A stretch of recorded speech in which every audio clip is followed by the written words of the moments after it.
Hey class, it's Professor Streeter.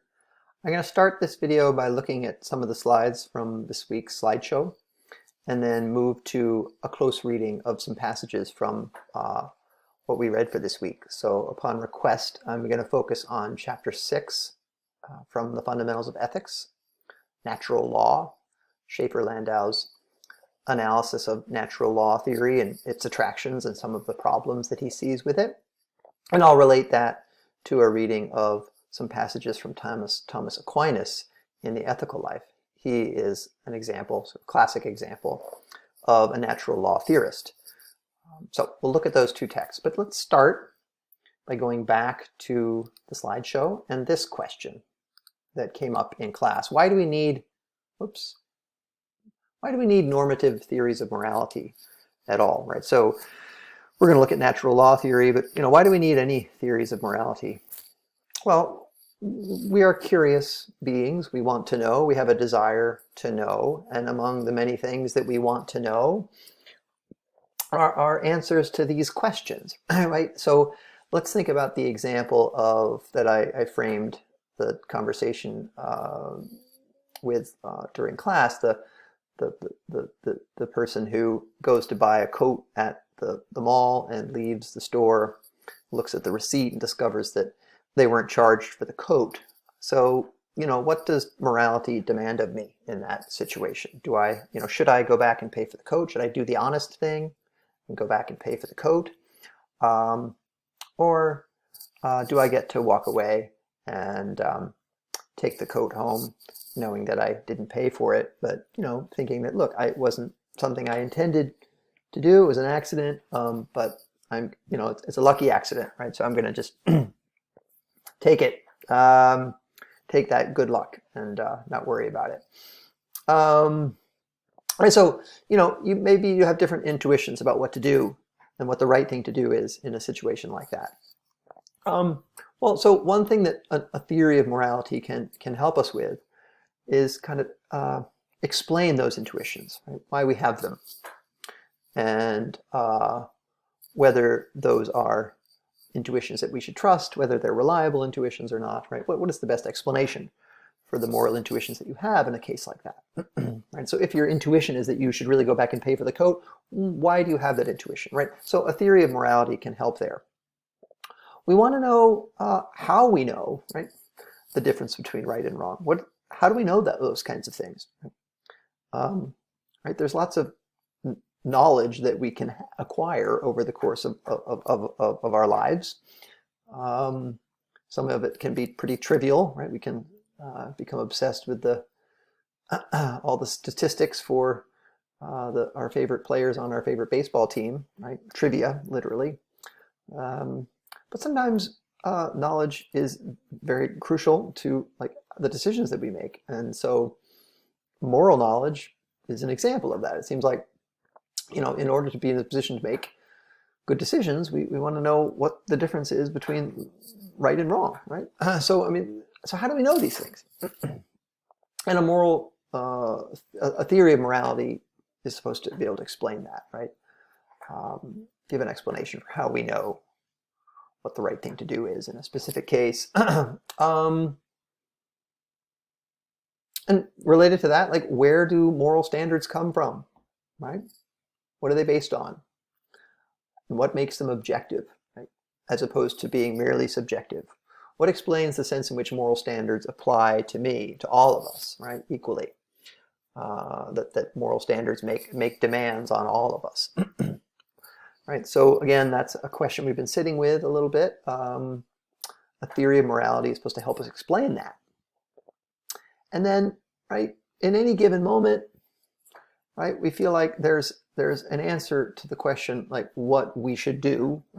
But in explaining why I should do this rather than that, so why I should go back to the store and pay for the coat rather than drive home with a coat knowing that I haven't paid for it, right? Presumably there's some principle, some general principle that I can reflect upon and unearth and articulate in explaining and justifying my claim that this was the right thing to do, or this is the thing that you should do. Right? So theories of morality are normative theories of morality are ways of articulating, formulating the principles that govern our decisions and that explain why we made the right decision or the wrong decision. So it's the search for principles. That's what the ethical theory is a search for. Okay. So, here are some examples of normative theories. And let's think about the case of going back to pay for the coat or not, right? An act is right for the ethical egoist, if required of me, just in case it maximizes self-interest. So notice if that's the standard, this is an attempt to explain the origin of morality. It is based on our psychological inclination to maximize our own self-interest, and that's what makes an action right? That it accords with our egoistic nature. Notice that that principle, do what promotes your self-interest, would probably not give you a reason to go back and pay for the coat. It's not clear how going back and paying for the coat maximizes your self-interest. So the egoist seems like doesn't have a reason to do the honest thing there. It's interesting. It does seem like the divine command theorist could argue that I should go back and pay for the coat because God commands that I be honest, don't lie. Right? Or however you understand God's commandments here, right? That's a task for anyone who believes that our moral standards derive from the commandments of God, right? You have to do the work of interpreting those commandments. But, right, let's say we interpret those commandments to mean that I should always be honest with myself and others. So if that's what God commands, then it looks like I should go back and pay the coat. And here we have a way of explaining the origin of morality. It comes from God, right? Moral standards given to us by God, they derive in some way from God's will. And it's God's will or God's command that makes something right, not the accordance with our self-interest or the degree to which our action maximize self-interest, right? What makes an action right is the degree to which it accords with God's commands. Okay. Notice natural law theory is a view that relates the rightness of an action to our nature or our proper functioning as human beings. So that's interesting. What about the case of going back and paying for the coat, right? What is more in accordance with our rational nature, with our proper functioning as a human beings? Is there a clear answer to that question, right? But notice for all three of these, they provide answers to the question, like, how do we know the difference between right and wrong? The ethical egoist would say, well, I have to understand what my self-interest consists in. And so insofar as I know what my self-interest consists in, I know that I should do the thing that promotes it. That's what would make it right. For the divine command theorist, I have to know what God commands, and I have to be in a position to interpret God's commands. But as long as I know that, I know the difference between right and wrong. For Aquinas and the natural law theorist, I have to know what my nature is as a human being, and what is distinctive of my nature, and what it means for a human being to function properly in a social environment. And once I know that, then I can determine in any given case, in principle, right, whether what I'm doing is in accordance with that nature, or whether it sort of goes against my proper functioning as a human being. And if I have reason to think that it goes against my proper functioning as a human being, then now I have a reason not to do it. Now, Aquinas thought that our nature was created by God, and our nature was kind of given to us by God. But you can separate natural law theory from theistic belief, right? You might think that our nature is determined, by evolution, right? And so you could still argue that we have evolved into a particular type of being with a particular function. And so then the question is, right, what is it for us to function as we're designed to be by the principles of natural selection? So, right, there's that distinction there between a natural law theory that is rooted in a theistic belief in God and a natural law theory that is just based on, let's say, an evolutionary account of human nature. Aristotle looks at a particular aspect of our nature, right?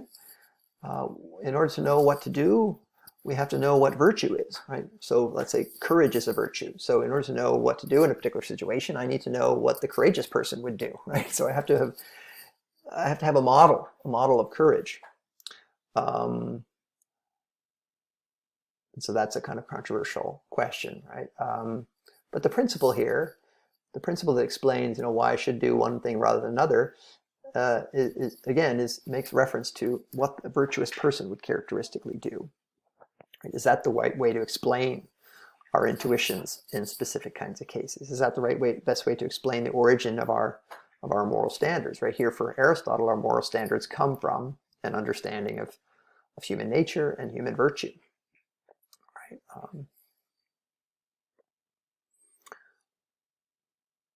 Okay.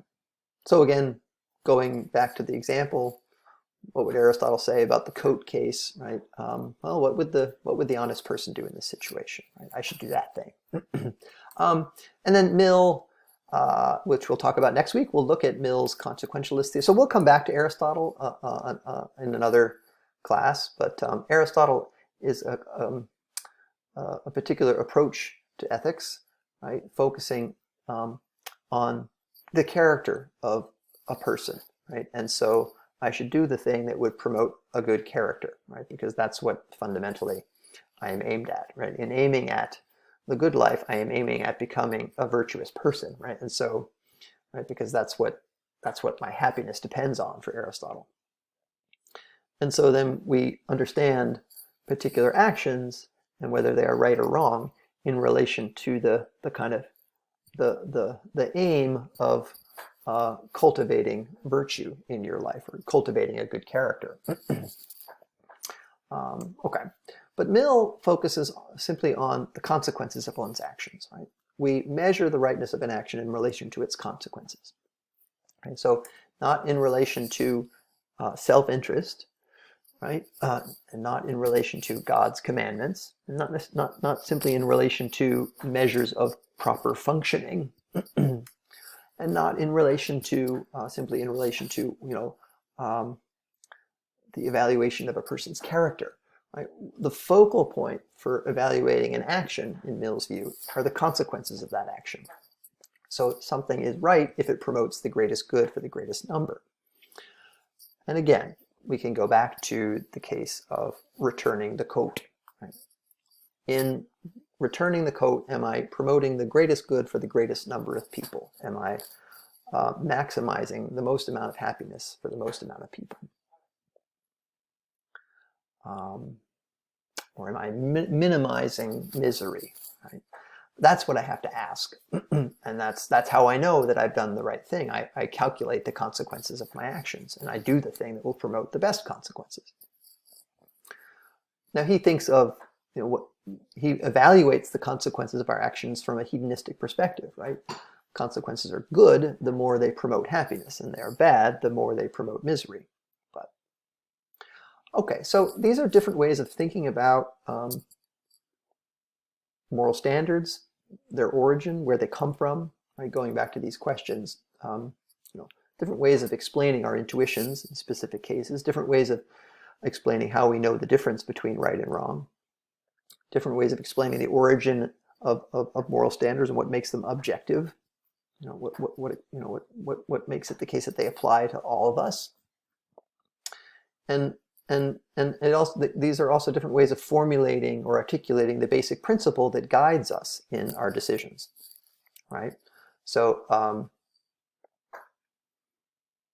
okay, and we can talk about these different approaches, and we will talk about them in class. Okay, so that's the first video. I'm gonna